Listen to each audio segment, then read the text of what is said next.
2024년 10월의 어느 날 오후였어요. 남편 진우의 장례식장은 조문객들로 붐볐습니다. 30년을 대기업에 다닌 남편이었으니까요. 회사 사람들이 줄을 서서 조문을 했어요. 은희는 상주석에 앉아 있었습니다.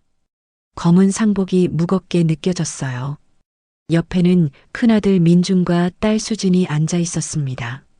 민준은 45, 수진은 42이었어요. 두 아이 모두 아버지를 많이 닮았습니다. 장례식장 입구 쪽이 갑자기 소란스러워졌어요. 조문객들이 수군거리는 소리가 들렸습니다. 은희는 고개를 들었어요. 한 여자가 들어오고 있었습니다. 50대 후반쯤 돼 보이는 여자였어요. 검은 상복을 입고 있었습니다. 머리는 단정하게 묶여 있었고요. 얼굴이 퉁퉁 부어 있었어요. 그 여자는 조문객들 사이를 비집고 제단 앞으로 걸어왔습니다. 은희는 그 여자를 처음 봤어요. 진우의 회사 사람도 아니고 친척도 아니었습니다. 대체 누구일까요? 안녕하세요. 오늘의 사연 이야기가 시작되기 전에 구독과 좋아요 부탁드립니다. 소중한 관심은 저에게 큰 힘이 됩니다. 여자가 제단 앞에 무릎을 꿇었어요. 진우의 영정 사진을 바라보더니 울기 시작했습니다. 소리내어 우는 게 아니라 조용히 눈물만 흘렸어요. 어깨가 작게 떨렸습니다. 여보, 먼저 가면 어떡해요? 그렇게 중얼거리는 소리가 들렸어요. 은희의 심장이 쿵 내려앉았습니다. 여보라고 했거든요. 은희는 자리에서 일어났어요. 천천히 그 여자에게 다가갔습니다. 여자는 여전히 영정 앞에 무릎 꿇고 있었어요. 실례지만 누구세요? 은희가 조심스럽게 물었습니다. 목소리가 떨렸어요. 여자가 천천히 고개를 들었습니다. 눈이 퉁퉁 부어 있었어요. 코끝이 빨갛게 물들어 있었습니다. 여자는 한참 동안 은희를 바라봤어요. 입술을 떨었습니다. 저는 김미숙이라고 합니다. 여자가 떨리는 목소리로 말했어요. 진우 씨 아내예요. 장례식장이 순간 얼어붙었습니다. 조문하던 사람들이 모두 이쪽을 쳐다봤어요. 은희는 귀를 의심했습니다. 뭐라고요? 은희가 다시 물었어요. 제대로 들은 게 맞나요? 여자는 고개를 숙였습니다. 저도 진우 씨 아내예요. 28년 전부터 함께 살았습니다. 여자의 목소리는 떨렸지만 또렷했어요. 은희의 다리에 힘이 풀렸어요. 옆에 있던 의자를 잡았습니다. 민준이 달려왔어요. 엄마, 괜찮으세요? 민준이 은희를 부축했습니다. 그리고 그 여자를 노려봤어요. 무슨 말도 안 되는 소리예요. 미숙이 천천히 가방을 열었습니다. 큰 봉투를 꺼냈어요. 봉투를 열자 사진들이 쏟아져 나왔습니다. 첫 번째 사진이었어요. 진우가 미숙과 함께 있는 웨딩 사진이었습니다. 진우는 턱시도를 입고 있었고 미숙은 웨딩 드레스를 입고 있었어요. 사진 아래에 날짜가 적혀 있었습니다. 1997년 5월 15일. 은희는 그 날짜를 똑똑히 기억했어요. 진우가 부산 발령을 받았다고 한 달이었거든요. 그때 진우가 말했어요. 한 달에 2주는 부산에 있어야 한다고요. 두 번째 사진에는 진우가 아기를 안고 있었습니다. 갓난아기였어요. 진우가 활짝 웃고 있었습니다. 사진 뒷면에 적혀 있었어요. 준혁이 100일, 2000년 8월. 세 번째 사진은 가족 사진이었어요.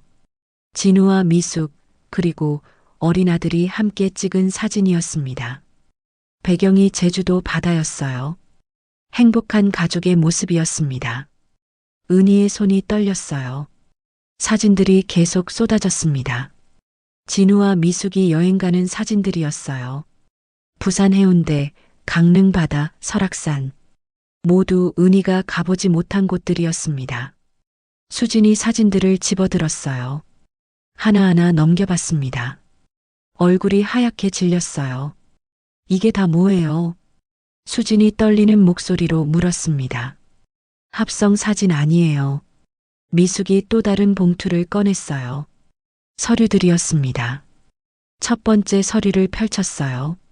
주민등록 등본이었습니다. 세대주 이름에 이진우가 적혀 있었어요. 배우자 이름에 김미숙이 적혀 있었습니다. 주소는 부산광역시 해운대구였어요. 전입일자는 1997년 6월이었습니다. 민준이 서류를 낚아챘어요. 자세히 들여다봤습니다. 얼굴이 점점 굳어갔어요. 아버지가 부산 발령 났다고 했을 때 민준이 중얼거렸습니다. 그때부터였구나. 그때부터가 뭐예요? 수진이 오빠를 봤어요. 아버지가 한 달에 절반은 부산에 계셨잖아. 민준의 목소리가 갈라졌습니다. 일 때문이라고 하셨는데 은희는 기억했어요. 1997년 5월에 진우가 말했던 것을요. 여보, 회사에서 부산 쪽 프로젝트를 맡게 됐어. 한동안 부산에 자주 가야 할 것 같아. 은희는 아무 의심도 하지 않았어요. 남편을 믿었거든요.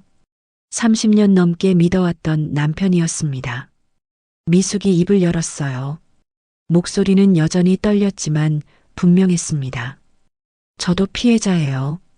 미숙이 말했습니다. 진우 씨가 이혼했다고 했어요. 부인과 헤어졌다고요. 저는 그렇게 알고 있었습니다. 거짓말 마세요. 수진이 소리쳤어요. 우리 아버지가 결혼한 거 몰랐을 리 없잖아요. 정말 몰랐어요. 미숙의 눈에서 눈물이 흘렀습니다. 5년쯤 지나서야 알았어요. 진우 씨한테 서울에 가족이 있다는 걸요. 그럼 왜 헤어지지 않았어요? 민준이 차갑게 물었습니다. 미숙은 잠시 침묵했어요. 그리고 천천히 입을 열었습니다. 아들이 있었어요. 미숙이 말했습니다. 준혁이가 5살이었어요. 진우 씨가 울며 빌었어요. 절대 버리지 않겠다고요. 준혁이 아버지가 되겠다고요. 그때 장례식장 문이 열렸어요. 젊은 남자가 들어왔습니다. 28쯤 돼 보였어요. 키가 크고 어깨가 넓었습니다. 그 남자가 제단 쪽으로 걸어왔어요. 미숙 옆에 섰습니다. 은희는 그 남자를 보는 순간 알았어요. 진우를 쏙 빼닮았거든요. 눈매가 똑같았어요. 콧날도 똑같았습니다. 입모양까지 똑같았어요. 진우의 젊은 시절 모습 그대로였습니다. 남자는 제단 앞에 무릎을 꿇었어요. 깊게 절을 올렸습니다. 아버지. 그 한마디가 장례식장에 울려 퍼졌어요. 은희는 그 자리에 주저앉고 말았습니다. 다리에 힘이 완전히 풀렸어요. 민준과 수진이 양쪽에서 엄마를 부축했습니다. 30년이었어요.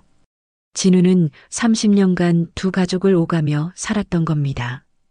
서울에 있을 때는 은희의 남편이었고 부산에 있을 때는 미숙의 남편이었어요. 은희의 머릿속이 하얗게 변했습니다. 아무 생각도 나지 않았어요. 그저 진우의 영정 사진만 보였습니다. 웃고 있는 진우의 얼굴이었어요. 그 웃음 뒤에 이런 비밀이 숨어 있었다니요. 은희는 믿을 수가 없었습니다. 조문객들이 웅성거렸어요. 수군거리는 소리가 여기저기서 들렸습니다. 누군가 휴대폰을 꺼내 사진을 찍으려고 했어요. 민준이 소리쳤습니다. 사진 찍지 마세요. 목소리가 갈라졌어요. 제발이요. 장례식장 직원이 달려왔어요. 조문객들을 밖으로 내보냈습니다. 장례식장 안에는 은희네 가족과 미숙네 모자만 남았어요. 두 가족이 마주보고 있었습니다. 진우의 영정 사진을 사이에 두고요. 아무도 말을 하지 못했어요. 침묵만이 흘렀습니다. 은희는 생각했어요. 이게 진짜일까요? 꿈을 꾸고 있는 건 아닐까요? 하지만 꿈이 아니었습니다. 눈앞의 모든 게 현실이었어요. 30년간 믿었던 남편이 거짓말쟁이였어요. 30년간 함께한 결혼 생활이 절반의 진실이었습니다. 은희의 가슴이 무너져 내렸어요. 은희는 집으로 돌아왔어요. 장례식장에서의 일이 악몽 같았습니다. 하지만 악몽이 아니었어요. 현실이었습니다. 거실 소파에 앉았어요. 벽에 걸린 가족 사진이 눈에 들어왔습니다. 진우와 은희, 그리고 두 아이가 함께 웃고 있는 사진이었어요. 행복한 가족의 모습이었습니다. 은희는 사진 속 남편을 오래 바라봤어요. 저 웃음이 진짜였을까요? 아니면 전부 연기였을까요? 알 수가 없었습니다. 기억을 거슬러 올라가기 시작했어요. 처음부터 다시 생각해 보기로 했습니다. 대체 언제부터 잘못된 걸까요? 1985년 봄이었어요. 은희가 25살 때였습니다. 백화점 화장품 매장에서 일하고 있었어요. 진우가 손님으로 왔었죠. 어머니 생신 선물을 사러 왔다고 했어요. 은희가 여러 제품을 추천해 드렸습니다. 진우는 정중하고 예의 바른 사람이었어요. 대기업에 다닌다고 했습니다. 다음 주에 또 왔어요. 이번엔 여동생 선물이라고 했습니다. 그 다음 주에도 왔어요. 이모 선물이라더군요. 나중에 알았어요. 전부 은희를 만나기 위한 핑계였다는 걸요. 진우가 고백했습니다. 첫눈에 반했다고요. 6개월 동안 만났어요. 진우는 완벽한 남자친구였습니다. 데이트도 잘 챙기고 부모님께도 잘했어요. 은희는 행복했습니다. 결혼식은 호텔에서 했어요. 하객이 300명이나 왔습니다. 진우의 회사 사람들도 많이 왔어요. 은희는 가장 행복한 신부였습니다. 신혼집은 작은 아파트였어요. 방 2개짜리였습니다. 진우가 출근하면 은희는 집안일을 했어요. 저녁이 되면 진우가 돌아왔습니다. 당신 오늘 뭐 했어? 진우가 물으면 은희는 대답했어요. 청소하고 빨래하고 장 봤다고요. 진우는 항상 고맙다고 했습니다.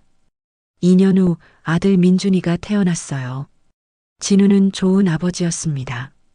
기저귀도 갈아주고 밤에 아이가 울면 같이 일어났어요.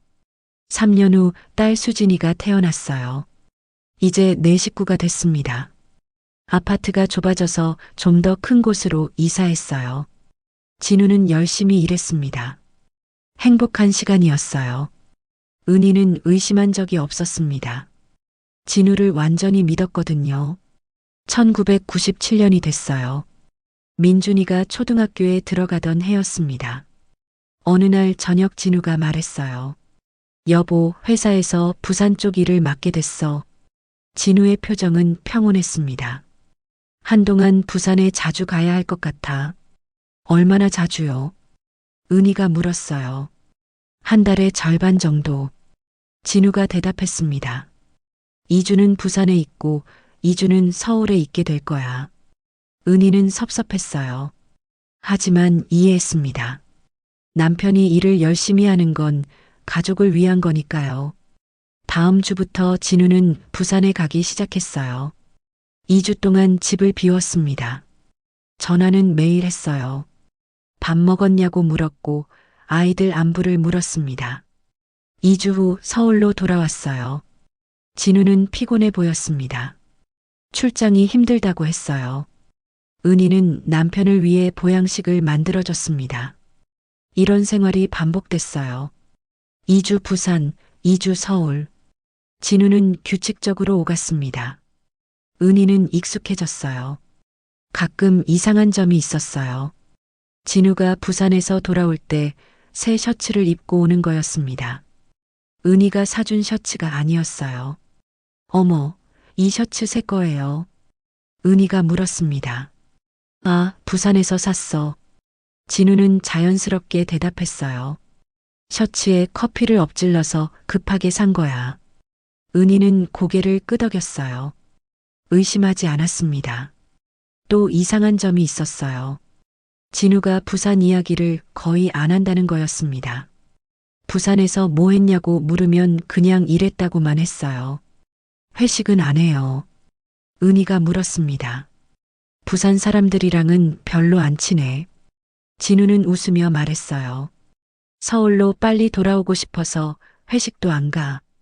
은희는 그 말을 믿었어요. 남편이 자기를 그리워한다고 생각했습니다. 1999년이 됐어요. 진우가 말했습니다. 부산 집을 하나 얻었다고요. 매번 호텔에 있기가 불편해서라고 했어요. 좋은 생각이에요. 은희가 말했습니다. 집이 편하죠. 주소는 안 알려줬어요. 회사에서 얻어준 거라 주소가 복잡하다고 했습니다. 은희는 궁금하지 않았어요. 부산 집까지 신경 쓸 여유가 없었거든요. 2000년에 이상한 일이 있었어요. 진우가 여름휴가를 부산에서 보내겠다고 한 겁니다. 혼자요. 회사 사람들이랑 골프 치기로 했어. 진우가 설명했습니다. 너무 피곤해서 쉬고 싶어? 은희는 서운했어요. 가족끼리 여행 가고 싶었거든요. 하지만 남편이 피곤하다는데 뭐라 할 수 없었습니다. 진우는 일주일 동안 부산에 있었어요. 전화를 거의 안 했습니다. 바빠서 그렇다고 문자만 보냈어요. 돌아온 진우는 시원해 보였어요. 얼굴이 환해졌습니다. 잘 쉬었다고 했어요. 은희는 다행이라고 생각했습니다. 2010년이 됐어요. 민준이가 대학에 들어갔습니다. 수진이는 고등학생이 됐어요. 아이들이 크니 집안일이 줄었습니다. 은희가 말했어요. 여보, 나도 부산에 같이 가면 안 될까요? 진우의 얼굴이 굳어졌어요. 순간이었지만 은희는 봤습니다. 거기는 일하는 곳이야. 진우가 말했습니다. 집도 좁고 볼 것도 없어? 여기서 편하게 쉬는 게 나아. 은희는 더 이상 묻지 않았어요. 남편이 싫어하는 것 같았거든요. 2015년에 진우가 승진했어요. 부장이 됐습니다. 회식 자리에 은희도 참석했어요. 회사 사람들을 만났습니다. 부장님은 부산 발령 오래 받으셨죠? 한 동료가 말했습니다. 네, 벌써 18년째예요. 진우가 웃으며 대답했어요. 힘드시겠어요. 가족이랑 떨어져 살기가. 동료가 말했습니다. 익숙해졌어요. 진우는 자연스럽게 말했습니다. 가족을 위해서니까요. 은희는 남편이 자랑스러웠어요. 가족을 위해 고생한다고 생각했습니다. 하지만 지금 생각해보면 전부 거짓말이었어요.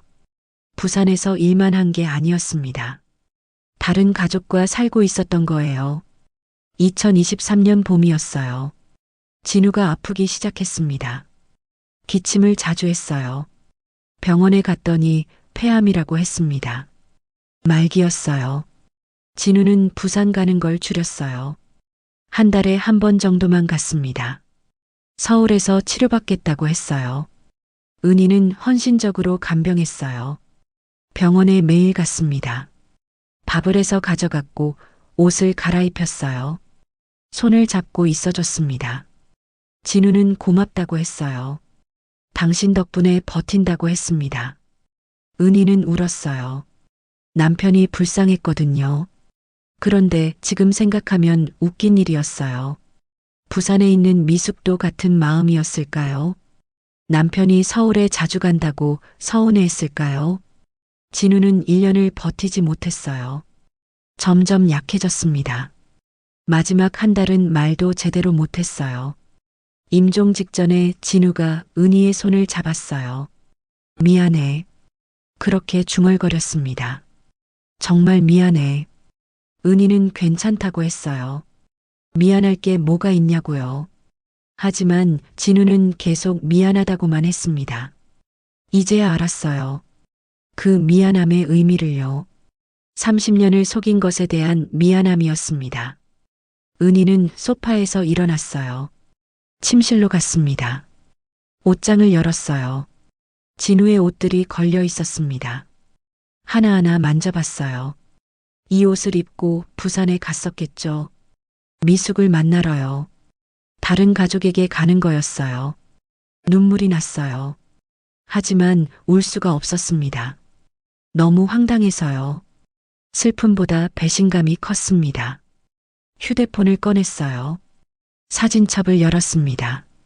진우와 찍은 사진들이 수백 장 있었어요. 결혼식 사진, 여행 사진, 기념일 사진. 전부 거짓이었을까요? 아니면 일부는 진심이었을까요? 알 수가 없었습니다. 은희는 침대에 누웠어요. 천장을 바라봤습니다. 30년이 주마등처럼 스쳐 지나갔어요. 행복했던 순간들도 있었습니다. 하지만 그 행복의 절반은 거짓이었어요. 진우는 대체 어떻게 살았을까요? 서울에 있을 땐 은희의 남편이고 부산에 있을 땐 미숙의 남편이고요. 두 개의 삶을 살았던 겁니다. 완벽한 거짓말이었어요. 30년 동안 단 한 번도 들키지 않았습니다. 죽고 나서야 드러났어요. 은희는 눈을 감았어요. 머릿속이 복잡했습니다. 화가 났지만 슬프기도 했어요. 남편을 미워해야 할지 불쌍히 여겨야 할지 알 수 없었습니다. 밤이 깊어갔어요. 은희는 잠들지 못했습니다. 계속 생각했어요. 대체 어디서부터 잘못된 걸까요? 언제부터 거짓말이 시작된 걸까요? 답은 없었어요. 다만 한 가지는 확실했습니다. 은희가 알았던 진우는 진짜가 아니었다는 것. 절반만 진실이었던 남자였어요. 그 사실이 은희를 가장 아프게 했습니다. 49제가 됐어요. 장례를 치른 지 49일째 되는 날이었습니다. 진우의 형제들과 친척들이 모였어요. 은희네 가족도 있었고 미숙네 모자도 왔습니다. 변호사 사무실이었어요. 강남에 있는 큰 로펌이었습니다. 회의실 테이블을 사이에 두고 두 가족이 마주 앉았어요. 공기가 무겁게 가라앉았습니다. 변호사가 서류를 꺼냈어요. 진우의 유언장이었습니다. 작년에 작성한 거라고 했어요. 암 진단을 받은 직후였습니다. 유언장을 낭독하겠습니다. 변호사가 말했습니다. 목소리가 차분했어요. 은희는 손을 꽉 쥐었어요. 손바닥에 땀이 났습니다. 옆에 앉은 민준도 긴장한 표정이었어요. 먼저 부동산입니다. 변호사가 말했습니다. 서울 강남구 아파트는 배우자 서은희 씨에게 상속합니다. 부산 해운대구 아파트는 배우자 김미숙 씨에게 상속합니다. 배우자가 2명이라니요. 민준이 소리쳤어요. 법적으로 말이 안 되잖아요. 변호사가 서류를 하나 더 꺼냈어요. 혼인관계 증명서였습니다. 2장이었어요.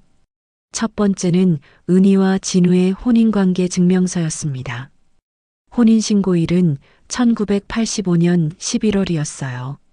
하지만 이혼신고일이 적혀 있었습니다. 2003년 4월, 은희의 심장이 멎는 것 같았어요. 이혼이라니요. 언제 이혼을 했다는 거죠? 저는 이혼한 적 없어요. 은희가 떨리는 목소리로 말했습니다. 이혼 신고 같은 거 한 적 없습니다. 변호사가 두 번째 서류를 보여줬어요. 김미숙과 진우의 혼인관계 증명서였습니다. 혼인신고일은 2003년 5월이었어요. 법적으로는 김미숙 씨가 정식 배우자입니다. 변호사가 조심스럽게 말했습니다. 2003년부터 혼인신고가 되어 있으니까요. 말도 안 돼요. 수진이 울먹였어요. 엄마가 이혼 서류에 도장 찍은 적 없다고요. 변호사가 당시 서류를 꺼냈어요. 이혼 신고서에는 은희의 인감 도장이 찍혀 있었습니다. 은희는 서류를 들여다봤어요. 분명 자기 도장이 맞았습니다. 하지만 기억이 없었어요.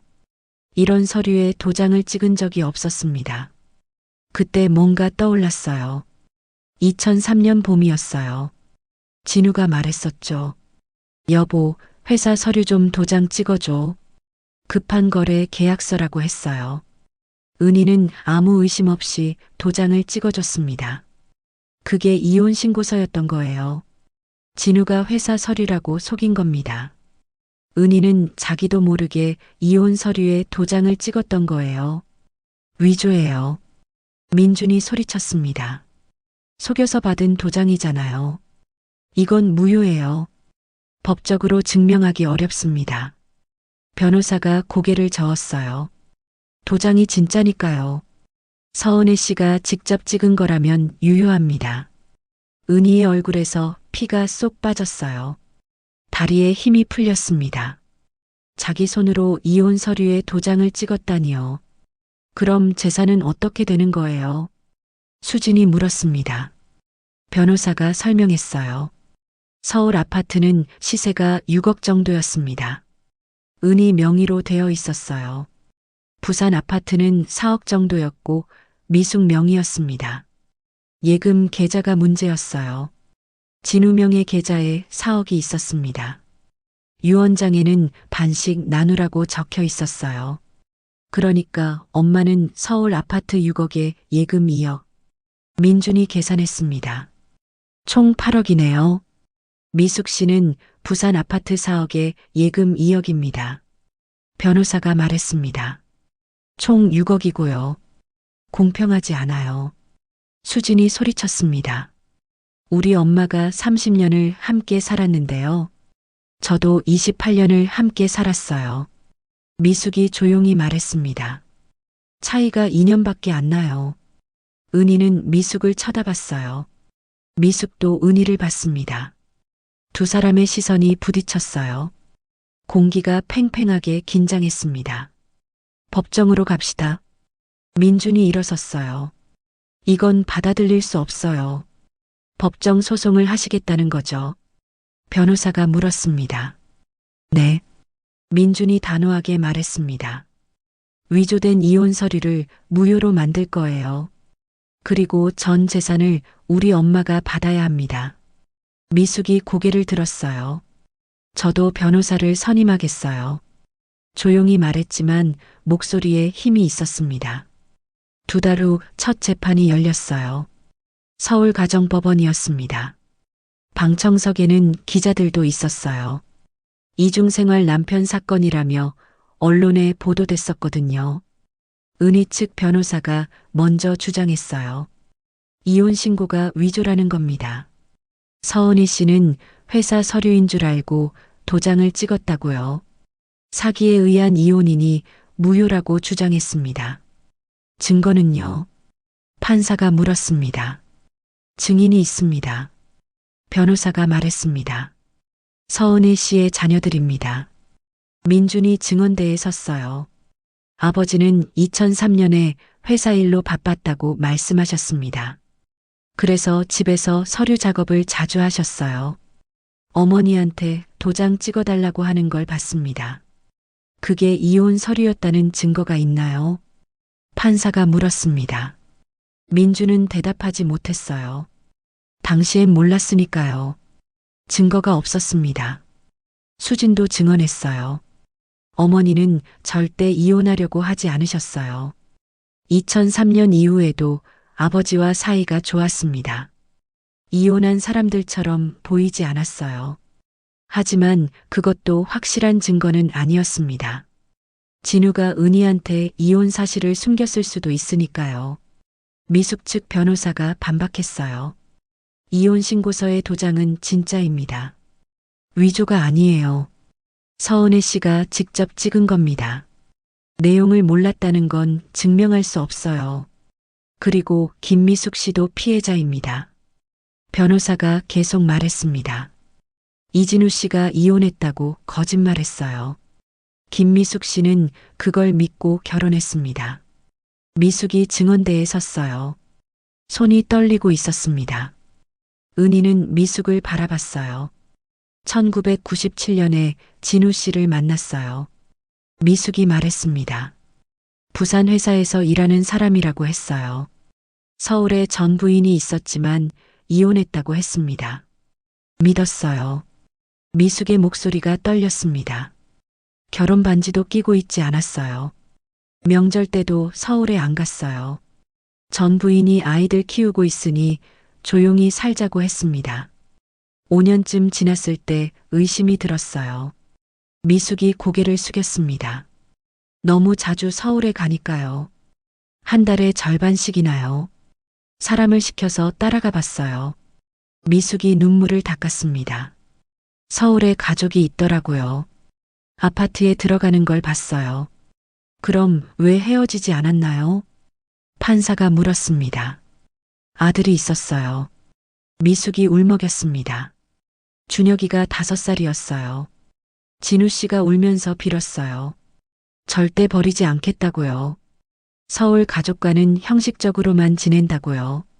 저도 사랑했어요. 미숙의 목소리가 갈라졌습니다. 28년을 함께 살았어요. 아들도 키웠고요. 제 인생도 진짜였다고요.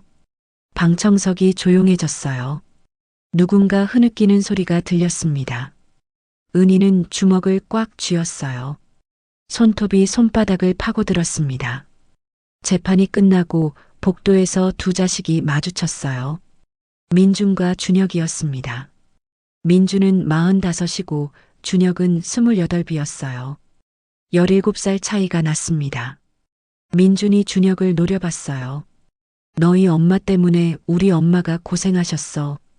준혁도 지지 않았어요. 우리 엄마도 피해자예요. 속은 거라고요. 피해자는 우리 엄마야. 민준이 한 걸음 다가섰습니다.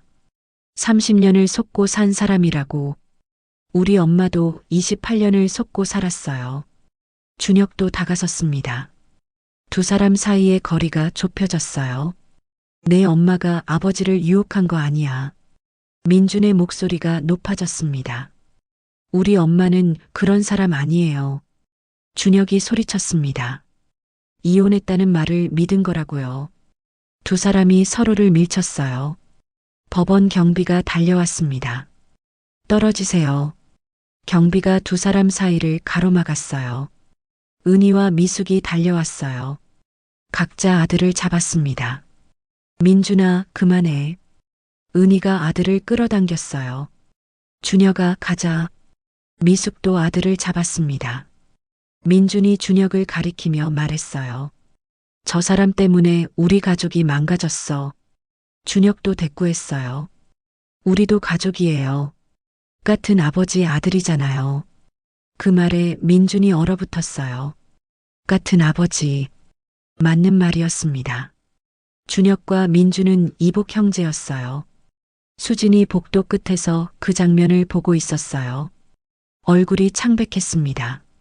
손으로 입을 막았어요. 저 사람도 우리 가족이네. 수진이 중얼거렸습니다.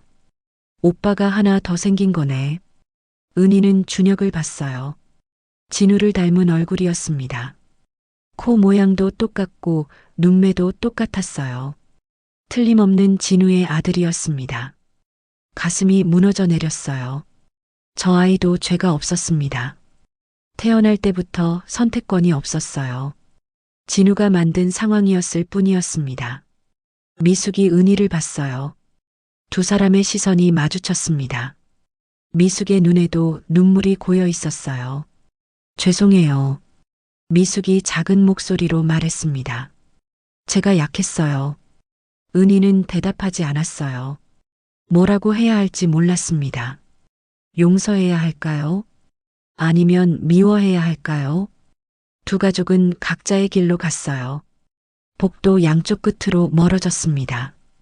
같은 남자를 사랑했던 두 여자, 같은 아버지를 둔 세 남매. 하지만 하나의 가족이 될 수 없었습니다.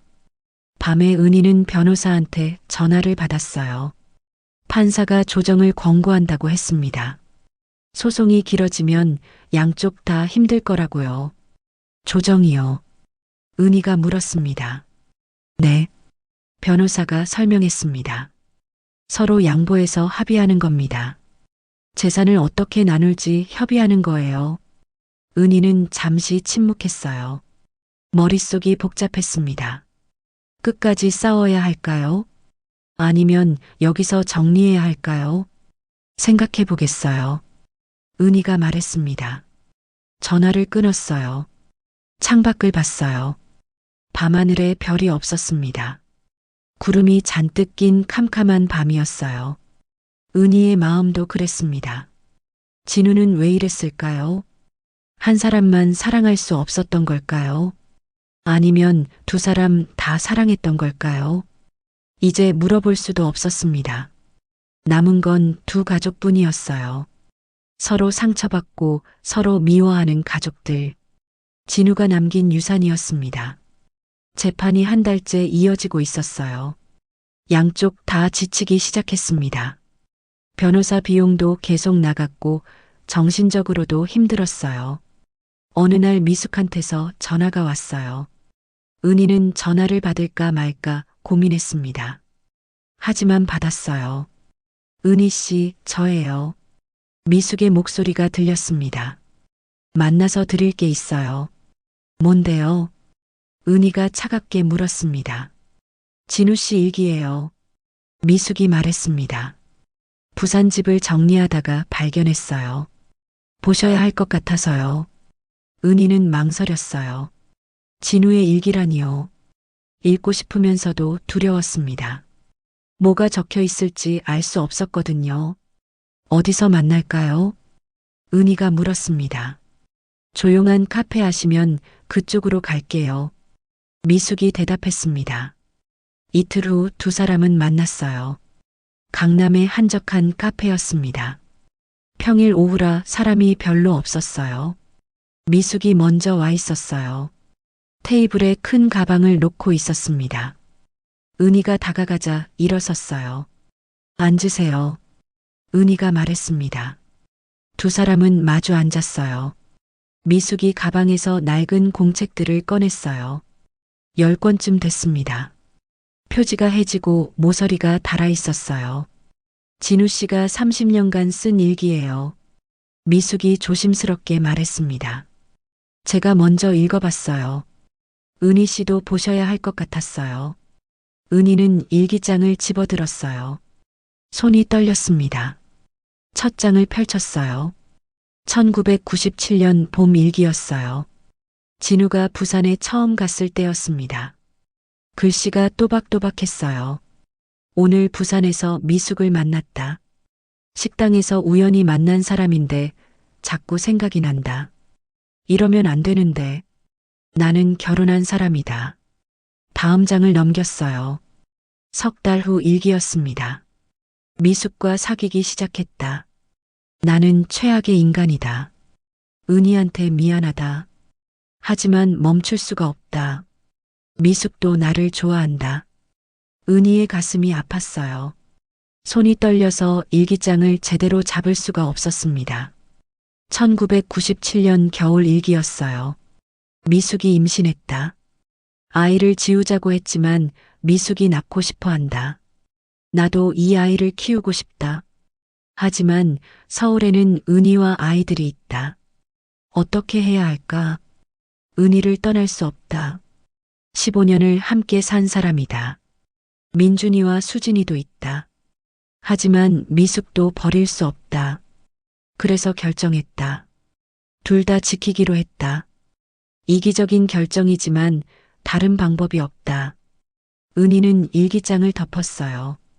더 이상 읽을 수가 없었습니다. 눈물이 흘러내렸어요. 미숙이 조용히 말했어요. 더 보세요. 뒷부분도 있어요. 은희는 마지막 일기장을 펼쳤어요. 2023년 일기였습니다. 진우가 암 진단을 받은 후였어요. 이제 시간이 얼마 남지 않았다. 의사가 6개월이라고 했다. 은희한테 미안하다. 30년을 속였다. 하지만 사랑했다. 진심으로 사랑했다. 미숙도 사랑했다. 두 사람 모두 소중했다. 이기적이라고 할 것이다. 맞다. 나는 이기적인 인간이다. 하지만 후회는 하지 않는다.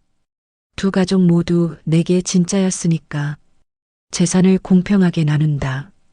은희한테는 서울 집과 예금 절반을 준다. 미숙한테는 부산 집과 예금 절반을 준다. 최선을 다했다. 용서해달라고 할 자격이 없다. 그냥 미안하다. 두 사람 모두에게 미안하다. 은희는 일기장을 내려놓았어요.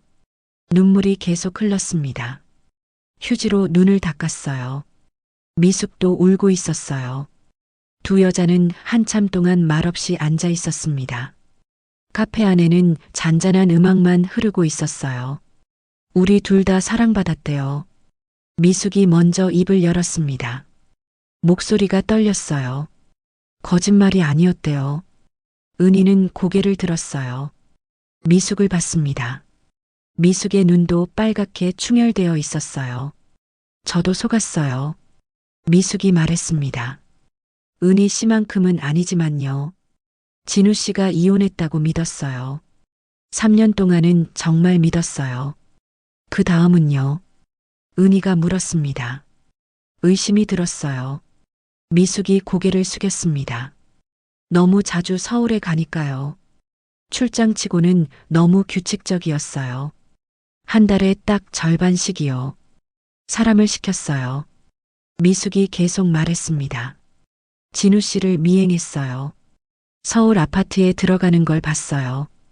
가족처럼 보였대요. 그때 알았어요. 미숙의 목소리가 갈라졌습니다. 이혼한 게 아니라는 걸요. 이중 생활을 하고 있다는 걸요. 왜 떠나지 않았어요? 은희가 물었습니다. 준혁이가 있었어요. 미숙이 눈물을 닦았습니다. 5살이었어요. 아빠를 좋아했어요. 진우 씨도 준혁이를 정말 사랑했고요. 대면했어요. 미숙이 말했습니다. 진우 씨한테 알고 있다고 말했어요. 진우 씨가 울었어요. 남자가 그렇게 우는 걸 처음 봤어요. 뭐라고 했어요? 은희가 물었습니다. 떠나지 말아달라고 했어요. 미숙이 대답했습니다. 준혁이 아버지가 되겠다고요. 절대 버리지 않겠다고요.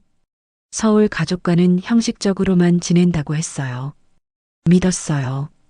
미숙이 손으로 얼굴을 가렸습니다. 바보 같았죠. 하지만 준혁이한테 아버지가 필요했어요. 저도 진우 씨를 사랑했고요. 은희는 아무 말도 하지 못했어요. 미숙도 피해자였습니다. 다른 방식으로 속은 거였어요. 은희 씨 미안해요. 미숙이 고개를 들었습니다. 정말 미안해요. 제가 강했어야 했는데요. 떠났어야 했는데요. 은희는 미숙을 봤어요. 미숙의 얼굴에는 진심이 담겨 있었습니다. 연기가 아니었어요. 저도 미안해요. 은희가 말했습니다. 미숙 씨를 미워했어요. 전부 당신 탓이라고 생각했어요. 이해해요. 미숙이 고개를 끄덕였습니다. 저도 그랬을 거예요. 하지만 이제 알았어요. 은희가 계속 말했습니다. 진짜 나쁜 사람은 진우였다는 걸요. 우리 둘 다 속은 거예요. 미숙이 은희의 손을 잡았어요. 은희는 손을 빼지 않았습니다. 따뜻한 온기가 느껴졌어요. 재판 그만둬요. 은희가 말했습니다. 싸워봤자 아무 의미 없어요. 우리가 원수가 될 이유는 없잖아요. 정말이요? 미숙이 놀란 표정으로 물었습니다. 네. 은희가 고개를 끄덕였습니다. 진우가 남긴 대로 하죠. 반씩 나눠요. 공평하게요. 고마워요. 미숙의 눈에서 눈물이 흘렀습니다. 정말 고마워요. 두 사람은 한참 동안 손을 잡고 있었어요. 서로 다른 삶을 살았지만 같은 남자를 사랑했던 두 여자였습니다. 다음 날 은희는 변호사한테 전화했어요. 소송을 취하하겠다고 말했습니다. 왜요? 변호사가 놀라서 물었습니다. 유리하게 가고 있는데요. 싸우고 싶지 않아요. 은희가 말했습니다. 이기든 지든 의미 없어요. 그냥 끝내고 싶어요. 재산은 어떻게 하시려고요? 변호사가 물었습니다. 유언장대로 할게요. 은희가 대답했습니다. 반씩 나누는 걸로요. 변호사는 한참 침묵했어요. 그러다가 말했습니다. 알겠습니다. 그렇게 하시죠. 일주일 후 법원에서 최종 합의를 했어요. 두 가족이 모두 모였습니다. 판사 앞에서 합의서에 서명했어요. 민주는 이해할 수 없다는 표정이었어요. 엄마, 왜 그냥 물러서세요? 끝까지 싸워야죠. 지쳤어. 은희가 아들을 봤습니다. 엄마는 더 이상 싸우고 싶지 않아. 미숙 씨도 잘못이 없어. 우리 둘 다 피해자야. 수진도 엄마 편을 들었어요. 오빠, 엄마 말이 맞아. 우리가 미워해야 할 사람은 아빠야. 미숙 씨가 아니라. 준혁이 조심스럽게 다가왔어요. 민준과 수진을 봤습니다. 죄송해요. 작은 목소리로 말했습니다. 제 때문에 힘드셨죠? 민준은 준혁을 봤어요. 한참을 바라보다가 고개를 저었습니다. 내 잘못은 아니야. 너도 선택한 게 아니잖아. 준혁의 눈에 눈물이 고였어요. 고개를 숙였습니다. 수진이 준혁한테 다가갔어요. 손을 내밀었습니다. 나는 이수진이야. 내 누나. 준혁이 놀란 표정으로 수진을 봤어요. 손을 잡았습니다. 손이 떨리고 있었어요. 민준도 다가왔어요. 준혁의 어깨를 톡 쳤습니다. 나는 이민준. 형이야. 세 남매가 함께 서 있었어요. 같은 아버지를 둔 형제자매였습니다. 복잡한 상황이었지만 서로를 원망하지 않기로 했어요. 은희와 미숙은 그 모습을 바라봤어요. 두 여자는 서로를 봤습니다. 말없이 고개를 끄덕였어요. 법원을 나서는 길이었어요. 가을바람이 불고 있었습니다. 은희는 하늘을 올려다봤어요. 구름 사이로 햇빛이 비치고 있었습니다. 미숙이 뒤에서 불렀어요. 은희 씨. 은희가 돌아봤어요. 미숙이 서 있었습니다. 연락하고 지내요. 미숙이 말했습니다. 우리 완전히 남이 될 필요는 없잖아요. 은희는 잠시 생각했어요. 그리고 고개를 끄덕였습니다. 그래요. 연락해요. 미숙이 웃었어요. 처음 보는 편안한 미소였습니다. 은희도 따라 웃었어요. 두 여자는 각자의 길로 갔어요. 하지만 이제는 원수가 아니었습니다. 같은 아픔을 겪은 동지 같은 존재였어요. 은희는 걸으면서 생각했어요. 용서는 상대를 위한 게 아니라는 걸요.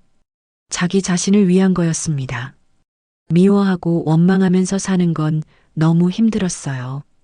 이제 진짜로 끝났어요. 30년의 거짓말이 끝났습니다. 아픔도 끝났어요. 새로운 시작이 될 수 있었습니다. 은희는 깊게 숨을 들이쉬었어요. 가을 공기가 상쾌했습니다. 하늘이 높고 푸르렀어요. 앞으로 나아갈 수 있을 것 같았습니다. 1년이 흘렀어요. 계절이 한 바퀴 돌았습니다. 은희는 서울 아파트에서 혼자 살고 있었어요. 민준과 수지는 각자의 집이 있었으니까요. 처음엔 힘들었어요. 30년 넘게 누군가와 함께 살다가 혼자가 되니 적응이 안 됐습니다. 저녁을 혼자 먹는 게 가장 외로웠어요. 하지만 점점 괜찮아졌어요. 아침에 일어나 커피를 마시며 창밖을 보는 시간이 좋았습니다. 아무도 간섭하지 않았어요. 온전히 은희만의 시간이었습니다. 미숙과는 한 달에 한 번쯤 연락했어요. 처음엔 어색했지만 시간이 지나니 편해졌습니다. 같은 상처를 가진 사람끼리 통하는 게 있었어요. 어느 날 미숙한테서 전화가 왔어요. 다음 주가 진우 씨 3주기예요. 함께 지내면 어떨까요? 조심스러운 목소리였습니다. 은희는 잠시 망설였어요.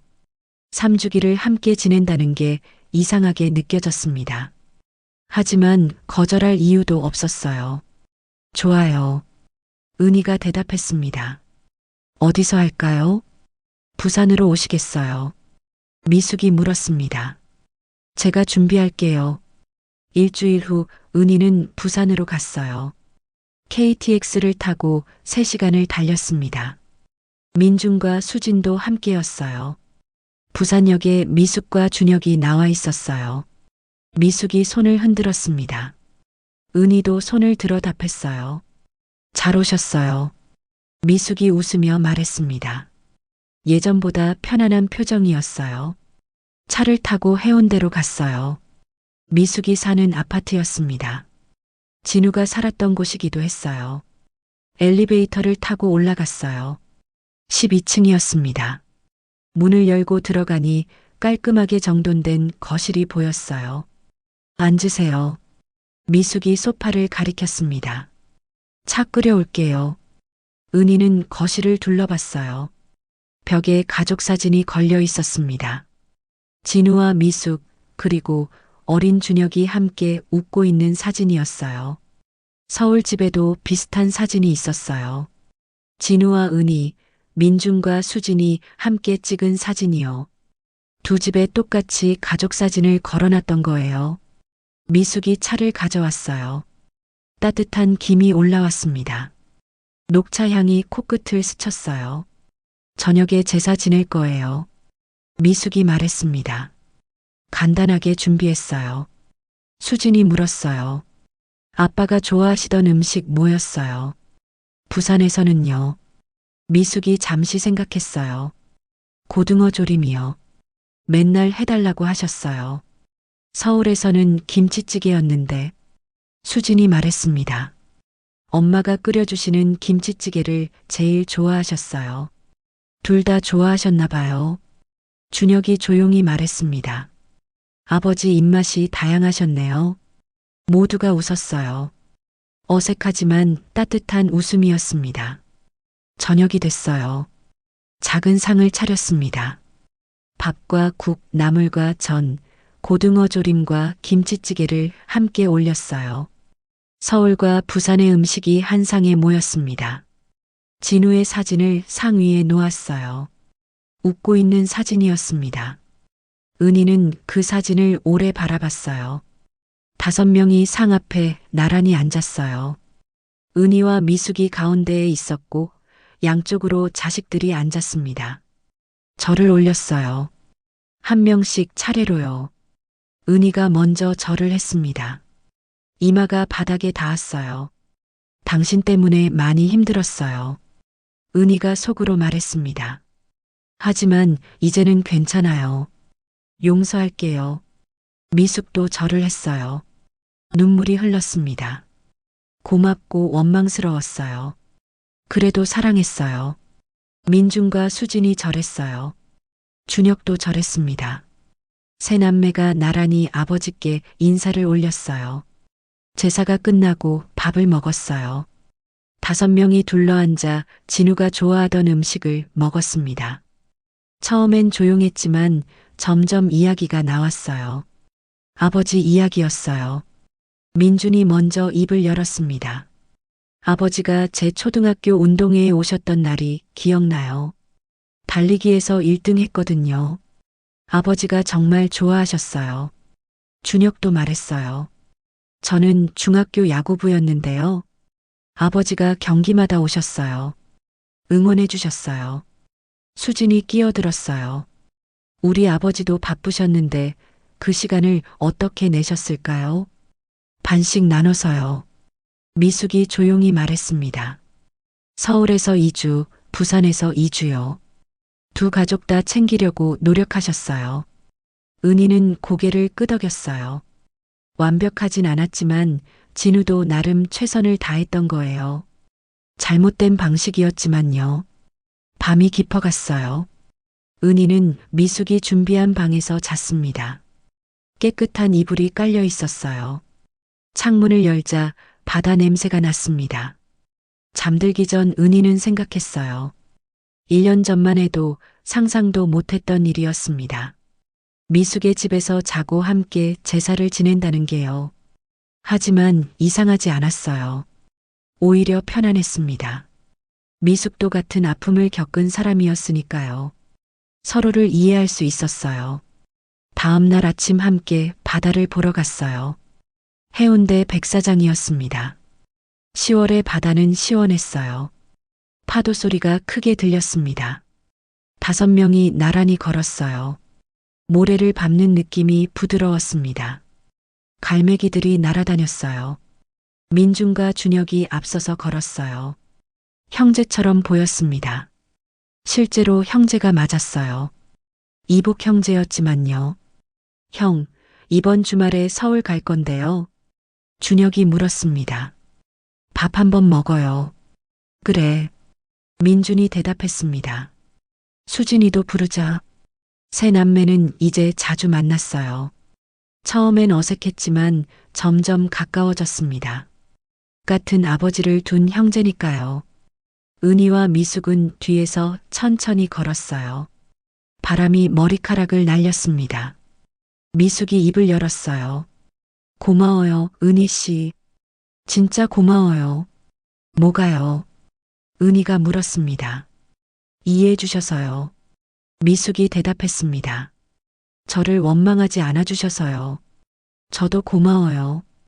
은희가 말했습니다. 혼자였으면 더 힘들었을 거예요. 같이 아파할 사람이 있어서 다행이에요. 두 여자는 서로를 봤어요. 웃음이 나왔습니다. 1년 전만 해도 적이었는데 이제는 친구 같았어요. 앞으로도 연락하고 지내요. 미숙이 말했습니다. 명절 때도 같이 보내고요. 그래요. 은희가 고개를 끄덕였습니다. 그게 좋겠어요. 바다를 바라봤어요. 수평선이 멀리 보였습니다. 파도가 밀려왔다가 빠져나갔어요. 끝없이 반복되는 움직임이었습니다. 은희는 생각했어요. 인생도 저 파도 같은 거라고요. 밀려왔다가 빠지고 아프다가 나아지고 슬프다가 행복해지는 거요. 진우가 남긴 상처는 컸어요. 하지만 그 상처 때문에 미숙을 만났습니다. 이해하고 용서하는 법을 배웠어요. 새로운 가족을 얻었습니다. 완벽하진 않았어요. 여전히 아픈 부분이 있었습니다. 하지만 이제는 괜찮았어요. 앞으로 나아갈 수 있었습니다. 서울로 돌아가는 기차 아니었어요. 은희는 창밖을 봤습니다. 풍경이 빠르게 지나갔어요. 휴대폰에 미숙한테서 메시지가 왔어요. 잘 가세요. 다음 달에 서울 갈게요. 은희는 답장을 보냈어요. 그래요. 밥 먹어요. 민준이 옆에서 물었어요. 엄마 괜찮으세요? 응. 은희가 웃으며 대답했습니다. 괜찮아. 이제 정말 괜찮아. 진심이었어요. 1년 전과는 달랐습니다. 더 이상 아프지 않았어요. 배신감도 사라졌습니다. 남은 건 추억뿐이었어요.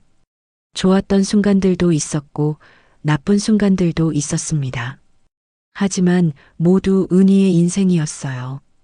67세의 은희는 새로운 시작을 하고 있었어요. 진우 없이도 잘 살 수 있었습니다. 미숙이라는 친구도 생겼고 자식들도 잘 자랐어요. 나이는 숫자일 뿐이었어요. 중요한 건 어떻게 사느냐였습니다. 은희는 이제 알았어요. 용서하고 받아들이며 사는 게 행복이라는 걸요. 기차가 서울역에 도착했어요. 은희는 짐을 들고 일어섰습니다. 새로운 일주일이 시작될 거예요. 힘든 시간도 있을 겁니다. 외로운 날도 올 거예요. 하지만 이겨낼 수 있었어요. 혼자가 아니었으니까요. 은희의 새로운 인생이 계속되고 있었습니다. 67세에 시작한 두 번째 인생이었어요. 늦지 않았습니다. 지금이 딱 맞는 때였어요. 역 밖으로 나서니 햇빛이 눈부셨어요. 은희는 하늘을 올려다봤습니다. 구름 한 점 없는 맑은 하늘이었어요. 깊게 숨을 들이쉬었어요. 공기가 상쾌했습니다. 앞으로 걸어갔어요. 가벼운 발걸음이었습니다. 은희의 이야기는 끝나지 않았어요. 이제 막 시작이었습니다. 더 많은 날들이 기다리고 있었고 더 많은 행복이 올 거예요. 용서는 나를 위한 거였어요. 화해는 함께 살아가기 위한 거였습니다. 은희는 그걸 배웠어요. 67세의 새로운 인생. 아직 늦지 않았습니다. 지금까지의 이야기가 어떠셨나요? 좋은 사연은 앞으로 계속됩니다. 건강들 유의하시고 이야기가 좋으셨다면 구독과 좋아요, 알림 설정 부탁드립니다. 끝까지 시청해 주셔서 감사합니다.